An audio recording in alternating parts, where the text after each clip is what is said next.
Trauma Therapist Podcast, episode 71. Passion, dedication, and inspiration. If you're ready to hear inspiring interviews with amazing trauma therapists, this is it. Right here, right now. With your host, Guy McPherson.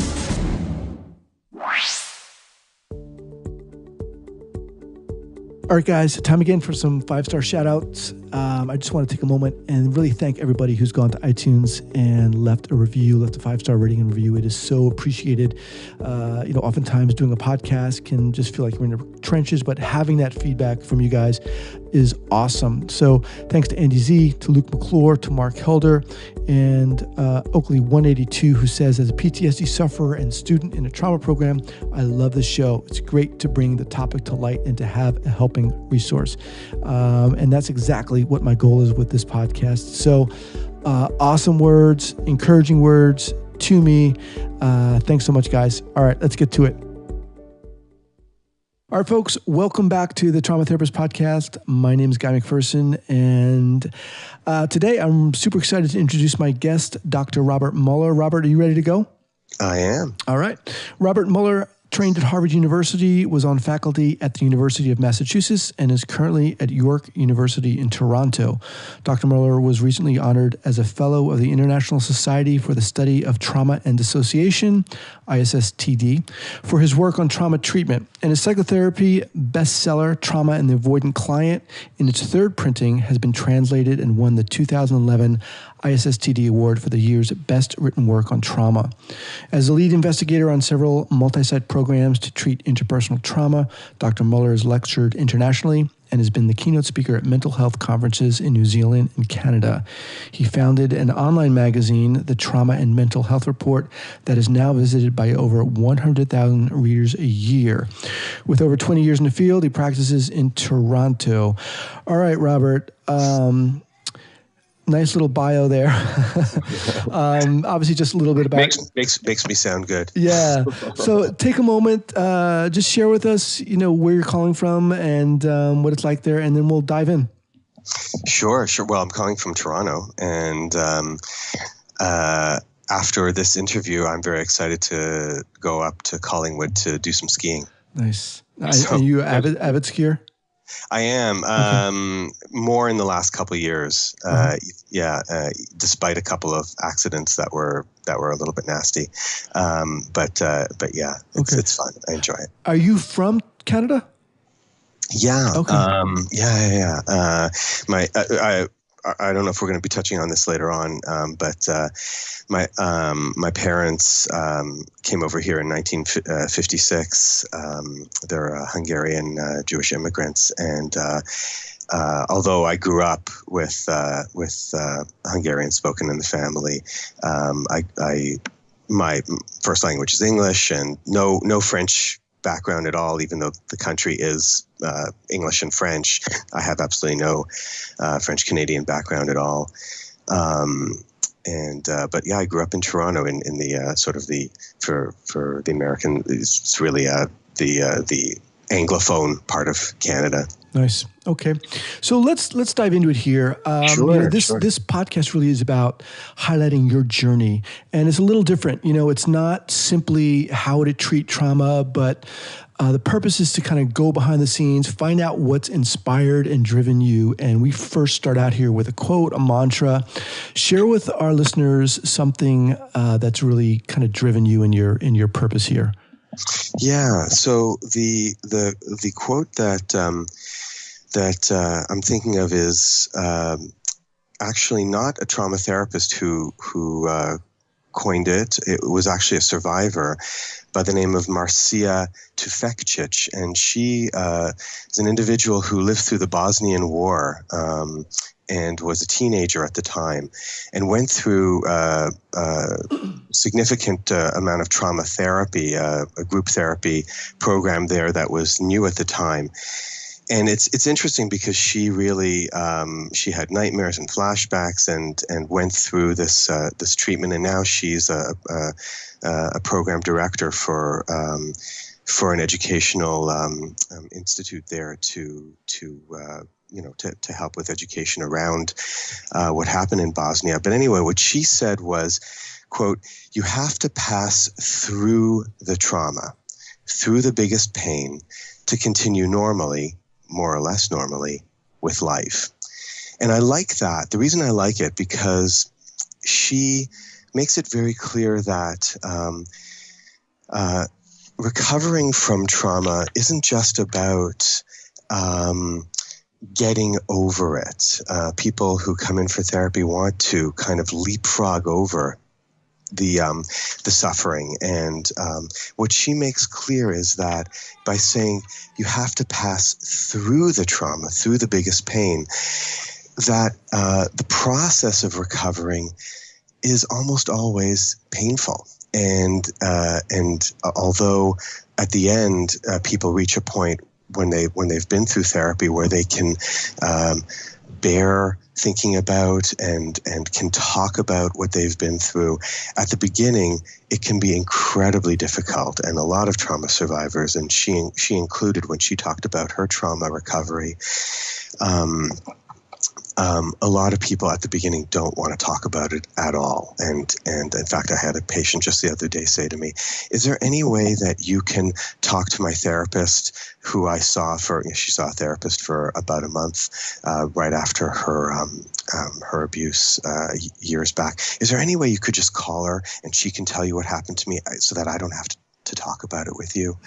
And that fantasy that you can just kind of get over it without actually having to pass through the pain is something that a lot of trauma survivors have, and it's very understandable. But in her quote, she makes it really clear that that's something you really have to pass through to be able to reach a point where you can continue more or less normally with life. When did that become evident to you? When did this quote kind of become resonant for you? Well, I heard this interview on the CBC about 2 years ago. So this, so it was actually after I had written my book, Trauma and the Avoidant Client. But so I'd already been thinking about this idea of, people wanting to, on one hand wanting to deal with it, but on the other hand wanting to avoid it. I mean, it's ambivalent. So I've been thinking about that idea of people's mixed feelings around actually having to talk about their trauma history for a while. But when I heard her talk about this, I thought, okay, that encapsulates it really nicely. And I like it that she's someone who's actually been through this and, knows, right? I mean, she's felt it. Yeah. And how do you spell her last name?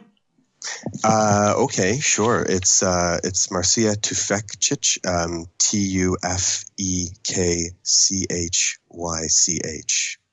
I believe. That's my guess. All right, I got it. Yeah. All right, so let's move on here. People get into this field for a number of reasons. I've often talked about my one of my main inspirations, was my brother and him coming back from Iraq as a Navy SEAL with PTSD, and me just flubbing it, blowing it, and just doing everything incorrectly. Obviously, everyone has a different story, but tell us your story, Robert. What got you into this field? Why trauma? Sure. Yeah. So my parents are Holocaust survivors. They were children during the Holocaust, and it's interesting growing up with parents who were children during the Holocaust, because it's not quite the same as people who were adults who knew a lot more about what was going on. So, for example, my mother was 6 at the time, and so much of it, if you sort of filter the kind of being in the midst of a situation where you really know you can die, you really have a very good chance of being killed. To be 6 years old and to have that for a sustained period of time. So Hungary was occupied for about 8 months. Towards the very end of the war, and so my mother and her sisters were separated in order for them to survive. Their parents put them into separate homes of non-Jewish friends or relatives. And it was the same thing for my father as well.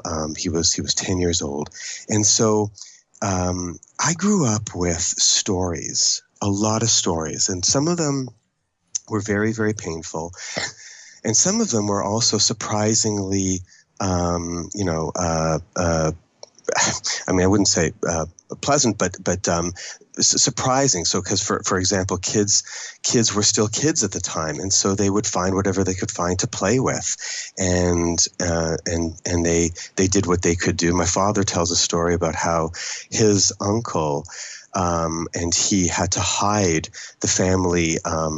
I wouldn't say jewels, but they had some gold, and they had some precious stones. So they actually literally went into the basement and made a little mental map, and had to dig and literally hid the family's jewelry in the basement, and only my father and his uncle knew where these precious stones were.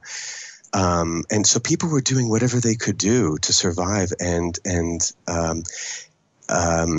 growing up for me, hearing all these stories, I just assumed everybody's parents had gone through the Holocaust, right? I mean, like that's what you know. That's what I thought. And so, when I would meet, like and I also went to a Jewish school, so I was a little bit sheltered when I was younger. And then, in high school, my world expanded a bit more, and I started to meet people whose parents, who were Jewish and whose parents grew up in Toronto, and did all kinds of normal things, like went to dances when they were younger and listened to the Beatles. And I thought, wow, people actually did that? Parents did that? Well, that's really weird. You mean, like, what did they do during the Holocaust? Oh, they were like across the ocean. It was a completely different world. So for me, I was immersed in this idea of like, it was just an assumption that people live through traumatic experiences. I also had friends whose parents went through the Holocaust and whose parents never talked about it. It was completely hush hush. You could never say. In fact, some of them wouldn't even admit that they were Jewish because it was so frightening. The sort of what the parents had been through. So they raised their kids denying that the kids were actually Jewish. So this is something that's really shaped my worldview.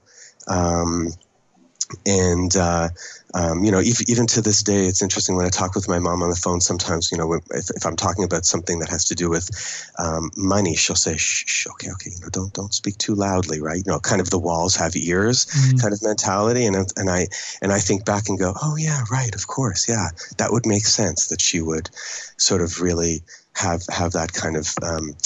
Worldview that you've got to be really, you've got to be cautious, right? I mean, it's a different kind of world than when you're, in the world I grew up in, obviously, because I grew up in Toronto. It was, completely free. It was not, nothing like what my parents had been through. So yeah, I think that's something that kind of led me toward this. I think if I think about the kind of from my earlier experiences. Yeah, a great story there. So I've heard this before, but you grow up in this environment where you hear all these stories, and I think interestingly, as you said, you thought, well, doesn't every parent have these experiences? Hasn't every parent lived through this Holocaust, lived through traumatic events? And how did those stories translate into that pull for you to begin working in this field? I think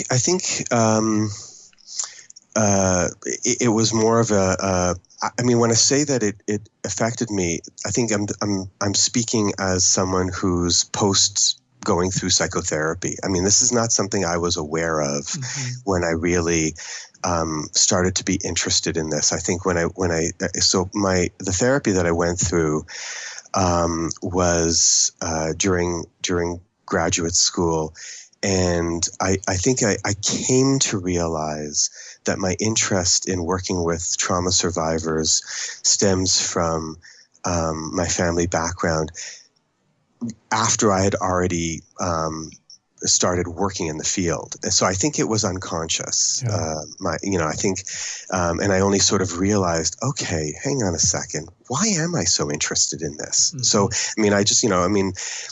consciously, there was a professor who was doing work in this, and I thought he was kind of a really cool guy, and I wanted to work with him, consciously. So, but I think, and we worked together, we really clicked, and in grad school, I started to get interested. But I think it was through my therapy that I realized, okay, this is not just about, he was a nice guy and all that, but that's not what this is about. What this is about was really more of my earlier history. And I came to kind of realize that through my therapy and understanding a little bit better some of the ways that I think for my parents, being a child during the Holocaust also means it's for sure being terrified a lot of the time, but it also means losing your childhood.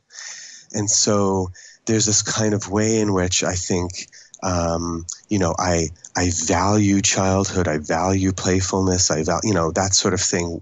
I think to some extent it's kind of and again, this is kind of post therapy that I kind of came to realize it, that I think in some ways it's kind of perhaps a kind of a way of repairing maybe some ills from the past, I think. And again, I think all that kind of happened very unconsciously. I wasn't aware of it at the time as I was really getting into the work. Sure. So let's kind of shift focus rather, and let's talk about kind of an early clinical error or mistake you made and share what you learned from that. And what I'm going to do a little bit differently here, Robert, also is last week I was interviewing Dr. Frederica Bannock, whose book is Post-Traumatic Success.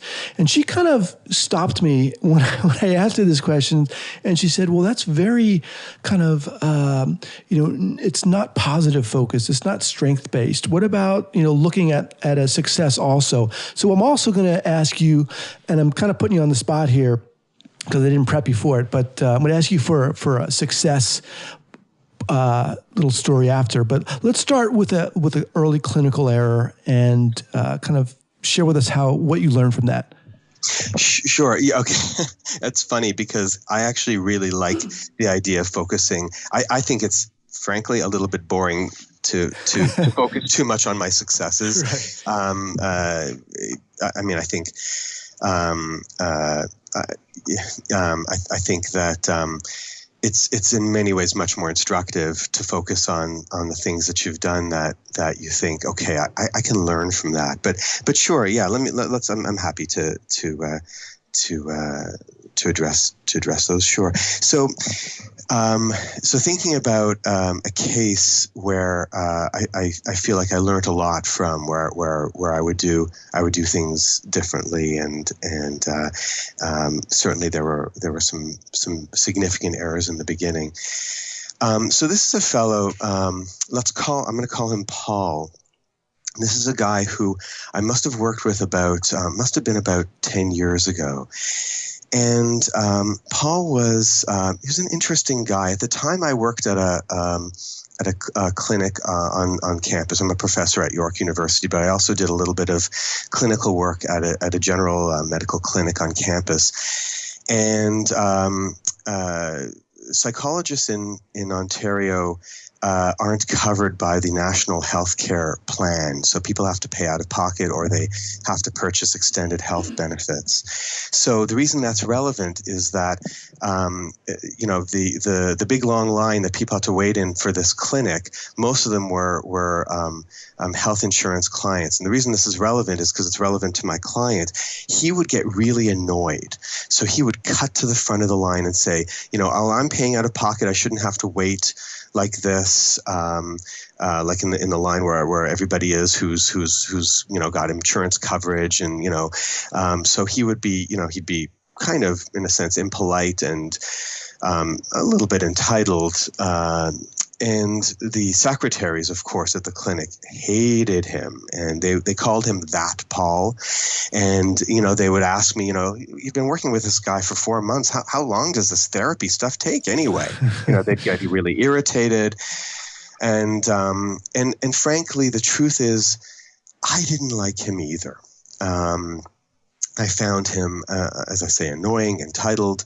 I found him very difficult. I think I was just kind of getting through sessions rather than really engaging.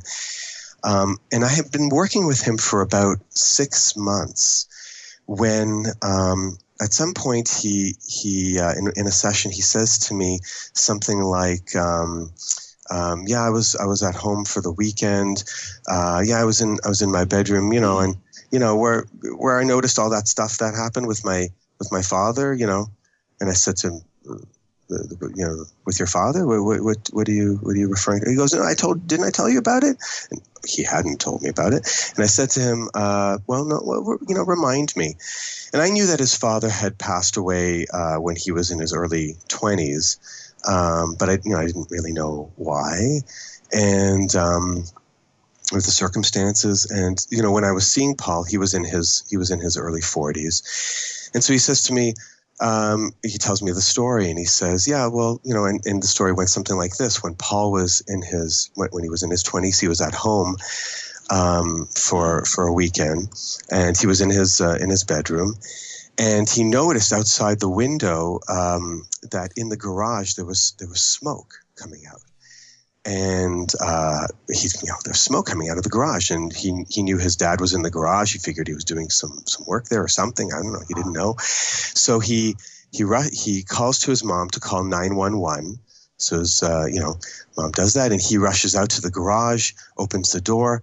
He looks inside, and he sees his dad. And this dad was, what I did know about him was that his father was the great Italian-Canadian immigrant. Was kind of how he saw the story, he came to Canada with $5 in his pocket, built a business up from, he started out by laying tiles. He then became a contractor, worked his way up to be a very successful developer who was wealthy. So I knew that, I knew about this great man that he idealized. And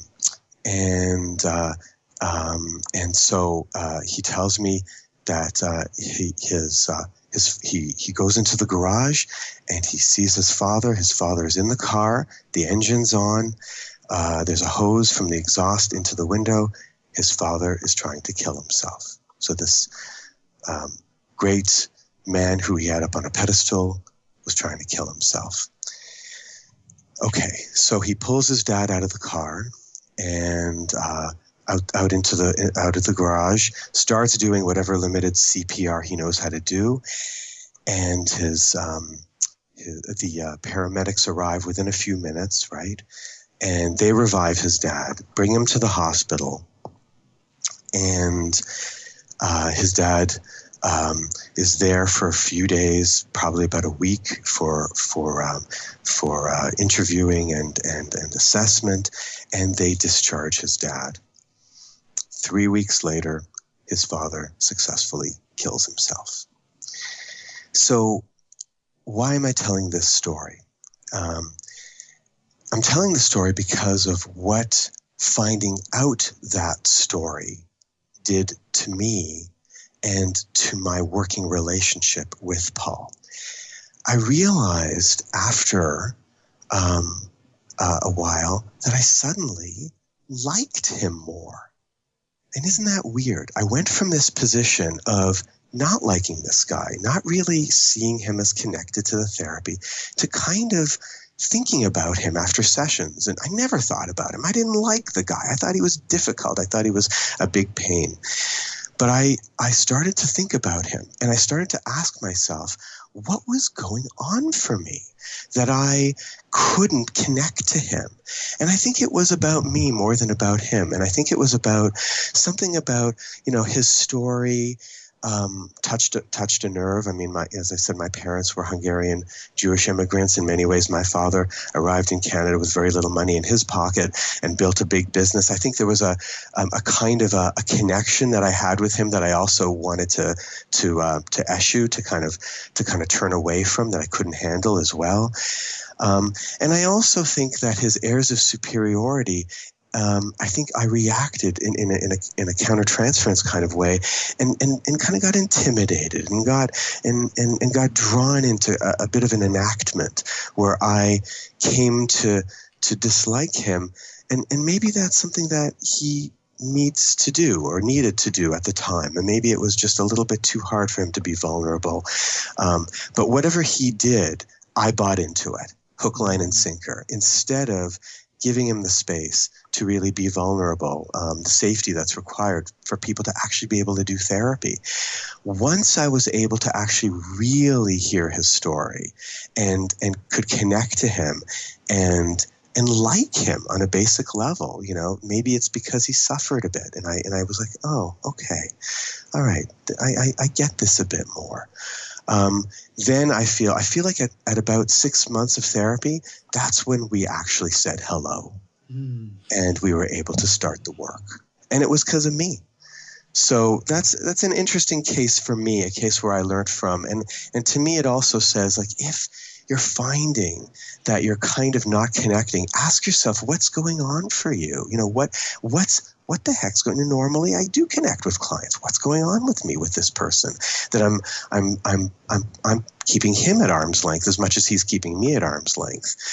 And what's going on here? And it was a good learning experience, I think. Wow, phenomenal story, Robert. So you begin working with this guy who is entitled, is maybe rude, secretaries don't like him. And you talked about you being in session with him and also having that certain feeling. What did therapy look like with the two of you during that time when you didn't like him? What was the shift there? When I did or didn't? When you did not like him. So when I didn't, when I was not able to connect with him, it was boring. It was unemotional. We did a lot of circling around, a lot of circling around issues without ever really landing on anything. He would complain, and I think I fell into a complacent place where I would let him complain. I mean, he came in, to his credit, he came in, and I think the reason he was coming in was there was a part of him. I mean, I think a lot of these things are ambivalently held. I think there was a part of him that did want to actually open up, and did want to actually deal with the things that he does to push people away. I mean, he did a lot of things to keep people at arm's length, really ultimately as a self-protective kind of mechanism. But I wasn't able to really see that until I was. And then when I was able to see that, that's when things really shifted. And it was dramatic. I mean, it was interesting. After that happened, and once I was able to connect to him more, I became much more mindful of what his affective states were. What was he feeling? If he was blocking, I started to notice that more. That he was actually blocking on something that he had dropped a little subtle emotional thing and then covered it up. And I was able to see this now more than I had been able to before. And maybe he also had a little bit more space to be able to reveal parts of himself that didn't feel really ultimately safe enough before that to reveal. So there was quite a dramatic shift. And then the next, 6 months to a year of work was a lot more productive, and we were able to get to things there were actually a number of other traumatic incidents that he had post-traumatic symptoms in relation to that we were able to get to later on, and actually it ended up being quite a good therapy. Awesome story. Yeah. Thanks so much for sharing that. I mean, there's just so many gold nuggets for our listeners here that we could just catalog under advice. But let's move on. I'm going to kind of, in the interest of time, I'll maybe have you back and we can talk about your successes. But let's get to one of my favorite questions, which is, why we get into this, why we're doing this. I mean, I just believe the answer to that really kind of highlights and fuels our purpose, our motivation. Share with our listeners, Robert, why you're doing this day to day. Yeah. Okay. Sure. Happy to. So again, I'm going to sort of just say that I think again, it was probably in my own personal therapy that I came to understand that a bit better. I think to some extent I'm susceptible to what's been called in the literature rescue fantasy. I think there's a way in which I really connect to the idea of kind of rescuing people from themselves in some ways, and I think that it relates to some personal trauma that I experienced. So I talked a little bit about kind of my family background, but for me personally, I went through some quite severe bullying when I was a teenager, and it was, it lasted for several months, and it was unrelenting for a while there. And when you've been through that, and there are times that you're really, when especially if it's, I think there's a way in which we tend to see a lot of the psychological bullying in girls, and I think the popular kind of notion is, oh, well, with guys guys dust themselves off and they're over it pretty quickly because it's just kind of a physical thing. And once the physical danger passes, they're okay. But there's psychological bullying with guys too. And that's something that I did actually personally experience. And I think that it affected me. And there's no doubt, to feel kind of severe levels of fear and anxiety in relation to your social group. And, I grew up in a kind of a working class neighborhood. As I said, I was a child of, as I said, Hungarian Jewish immigrants. And so there were a lot of, it was a bit of a rough neighborhood. And there was a lot that, a lot of times that, I had to really kind of avoid certain paths because it could be really quite dangerous. The feeling of being afraid, the feeling of thinking that you're all alone in this, that's something that I think I felt when I was a young teenager at the time that I went through a lot of this stuff. Feeling like I'm on my own. I didn't think there was anybody I could talk to. I mean, I didn't even think you would talk to anybody about it. It wasn't so much, oh, there's nobody I didn't even imagine that you talked with anybody about it. Like, why would you do that? It didn't even enter my mind, the idea that you could actually talk to someone about it and that there's actually someone who could help you. And it would never even cross my mind. And so that kind of way of thinking about things, I think has affected me and makes me, it draws me toward wanting to engage in helping and that kind of thing. I think it's, and when I say rescuing, it's a bit of a double-edged sword. You can, it's a good feeling to feel that that people who have suffered are suffering less. That's a really good feeling. It's special. It's a bit of a double-edged sword, though, and it can get you into trouble, especially if you get too drawn into that way of thinking, the idea of I can rescue people, because there's a limit to what you can do, and you can't really rescue people from themselves, and you don't want to be in a situation where you're rescuing people to the extent that they're now taking advantage of you. As a therapist. And so those are things that I have to keep in check always. I have to be very mindful of my own tendency to try too hard, to try harder than the patient, let's say, rather than letting them, in a sense, take responsibility for change. So, but I think then in terms of the question of why, I think that answers it. I mean, I feel like that. I feel like that's, to me, that feels right in terms of why. Yeah, I appreciate that. I think it certainly does answer it, and I also appreciate you, sharing that story and that information with us and our listeners. And I think it's great that you just made that distinction between the psychological bullying and the physical bullying, and pointing out that psychological bullying does, occur with males, and it certainly does have an impact. And Mm. I know firsthand as well about that. So yeah, I think it's just a great lesson for our listeners to hear. And, the way you talk, Robert, I just think there's so much information in what you say and in how you say it. And in your book, The Avoidant Client, which we're going to have linked up in the show notes page at westcoasttraumaproject.com. I shared with you before in our kind of pre-interview chat. I think your book is amazing.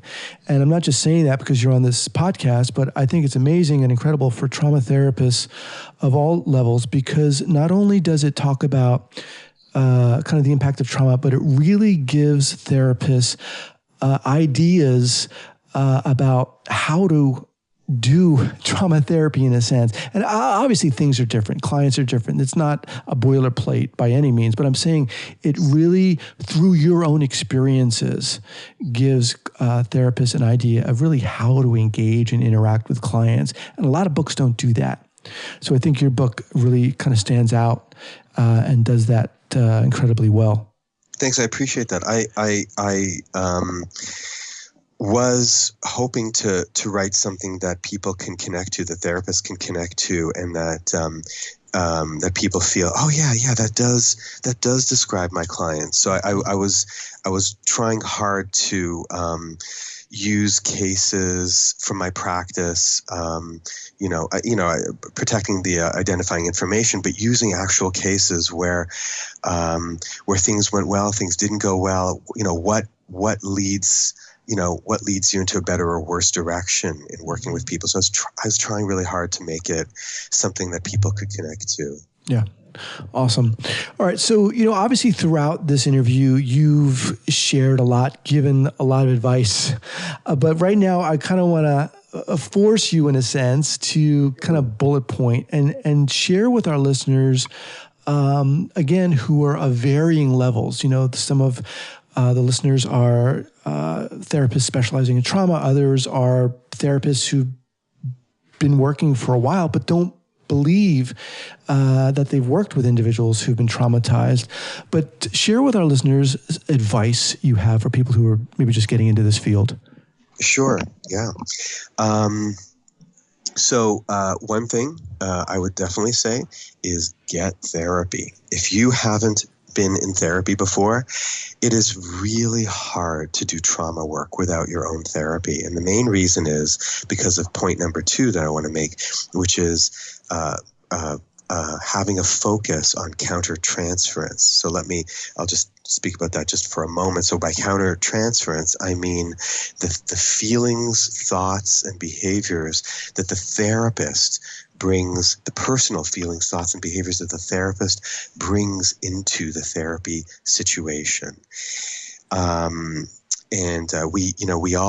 We can't help but feel things in relation to our clients. And you want to notice your feelings. And by noticing feelings, I mean, if you're feeling intimidated, if you're noticing that, if you're making special rules for certain clients, letting yourself, in a sense, be potentially taken advantage of, or you become a little bit too harsh with certain clients, where you become a little bit too rigid around rules in a way that's uncharacteristic for you or the normal way that you practice. You want to ask yourself, what's going on here? Like, what's different here for me relative to the normal way that I work?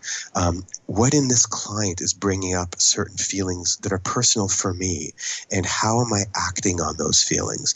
Therapists can't help but feel things in relation to their clients. The trick is noticing those feelings as soon as possible before you act on them.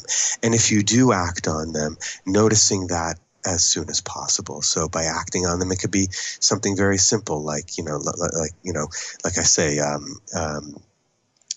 client who's starting to repeatedly come late, and you don't feel like you can say anything about it because I don't want to upset him.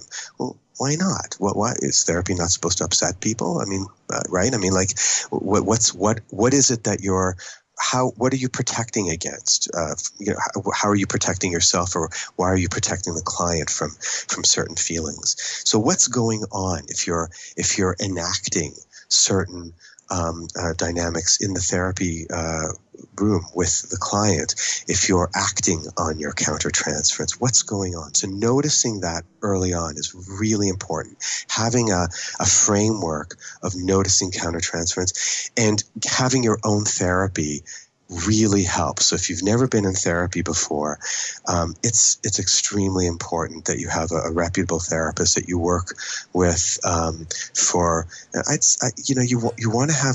you want to explore some of your earlier dynamics, difficulties, struggles. If you have any traumas from your past, you want to explore that and be attentive to that. A third piece of advice that I would say is get supervision. Trauma therapy is really hard to do without the benefit of having a good supervisor. So I have a few people who I work with. We do some co-supervision. One of those people is my wife, who's a psychiatrist. So we talk about cases, and we do co-supervision. But I also do co-supervision with some other colleagues. It's really helpful to have a co-supervisor that you can discuss cases with, and where you feel that there's safety in the discussion. So you can come in and say, oh, I really messed up with so-and-so today, with this client or that client. I really need some help with it. What's going on for me? And where the person can challenge you, a little bit to sort of explore, okay, well, what is going on with you? Normally you don't mess up that badly. What's going on here? So you want to be able to have that kind of space. Fourth bullet point, I would say, would be the idea of vicarious trauma, to really be attentive to how working in trauma, again, if you haven't had a lot of experience with this, but even if you have, senior therapists think that they can handle stuff, well, I'm a therapy rock star. I've done this for a long time. I know what I'm doing, blah, blah, blah. No, it doesn't work that way. Even if you've been doing it for a long time and you know a thing or two, you are susceptible to vicarious trauma, which means that, through the process of sitting with certain people, if you get touched in very personal ways, emotionally, you can start to carry this with you, and you can have flashbacks. It can affect your relationships. It can affect your sex life. It can affect your parenting that you do with your own children. So you want to be attentive to that. If you're finding that something in the material with a client is, or in the relationship with a client is triggering things for you, and if that's the case, you want to start to engage in self-care. And self-care means, taking breaks, like scheduling breaks, making sure that you have a co-supervisor to talk to about cases, and you're not dealing with a really difficult trauma case alone. That's an important part of the process as well. So those are some of the things that I would say certainly for early starting out therapists, but I would say for senior ones too. We forget a lot of these things. And we think that we're not susceptible to this stuff, but we are. Awesome. All right, so we've got get therapy, have a focus on countertransference. Obviously, notice what's going on with your own feelings and actions. Get supervision, be attentive to vicarious traumatization, and also talked about the importance of self-care. Yeah. Robert, 2 go-to books that you could recommend, either trauma-related or not. And obviously, your book is going to be up here in the show notes page as well. So. Sure. Okay. So my book is Trauma in the Avoidant Client, and that focuses on it really focuses on the challenging client, the client who has a trauma history, but is in many ways help rejecting, reluctant to deal with it, really ambivalent about whether they want to actually get help. So there's a part of them that's there because things aren't working well, but there's a part of them that's saying, no, I don't want to deal with this. It's too upsetting. And so when they get close to talking about anything that creates feelings of vulnerability, they back away, and sometimes back away from the relationship with the therapist, sometimes back away from emotions and become very concrete or very, very intellectualized. Those can be really challenging clients to work with. So my book helps people deal with clients like that. Sometimes avoidance is seen in ways that are not obvious. So a number of clients who are diagnosed with dissociative disorders or with borderline personality also have avoidant attachment patterns, which means that they may get, they may be labile or they may be affected by emotions in ways that sometimes can feel uncontrollable to them. Yet, in other contexts, they cut off feelings and they turn their attention away. They turn their attention away from vulnerable or difficult, painful feelings. And so those can be really challenging to work with as well. And I cover those kinds of issues as well in my book. So I think that's something, and there actually isn't anything else specifically that deals with that. Another book that I would say that I really would highly recommend is a book by James Chu, C-H-U, called Rebuilding Shattered Lives. He's got a second edition of that now. And it's, I think, maybe 2011, I believe, his book. Anyway, he focuses on trauma therapy, kind of nuts and bolts, and how you work with people who have complex trauma histories. He also focuses on the issue of memory, which is very interesting. The question of people who, during sessions have, start to remember material about their past that maybe they hadn't previously ever thought of or hadn't remembered. And that is something that's a very interesting issue to look at, and his book really nicely explores that. Also, some really interesting case studies. So those would be two that I would recommend. Okay, so we've got Trauma and Avoidant Client, Attachment-Based Strategies for Healing by Robert Muller, yourself, and Rebuilding Shattered Lives, Treating Complex PTSD and Dissociative Disorders by James Chu. In the links in the show notes page, Robert, we're going to have, well, first of all, what's the best way for people to get in touch with you? So I think the best thing to do would be for them to Google. So the simplest would be to Google Trauma and the Avoidant Client Facebook, so they can get to my professional Facebook page.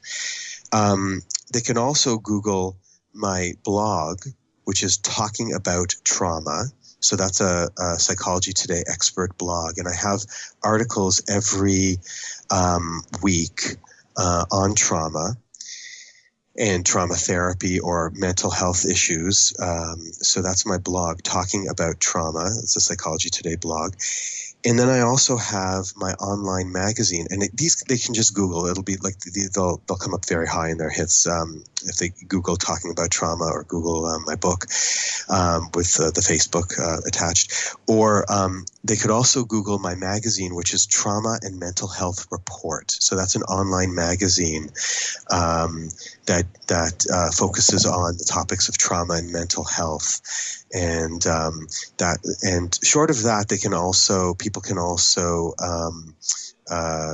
email me, and you can find that pretty easily by just going to my York University webpage. So just Google me at Robert T. Muller. So you need the T in there, otherwise you'll get the Robert Muller FBI guy, and so that won't get you very far, or well, it'll get you in the wrong direction.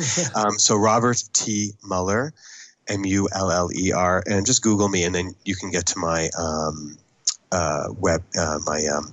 university webpage. My email address is there. All the stuff to specific contacts, phone, and all that stuff. Awesome. And we'll link that all up in the show notes page, Facebook page, the Trauma and Mental Health Report. There's also a video that you pointed out to me on YouTube, lecture on trauma therapy, which we'll have linked up. Robert, I want to thank you so much. This has been awesome. Sure. Your ability to, maybe that's why you're a professor, but your ability to convey, sometimes complex information in a very easily digestible and understandable way is phenomenal, and it's really appreciated. I want to thank you for sharing your time and expertise with our listeners. Great. Yeah, it was a pleasure. Thank you so much, Guy. All right, sir. We'll be in touch. Okay, good.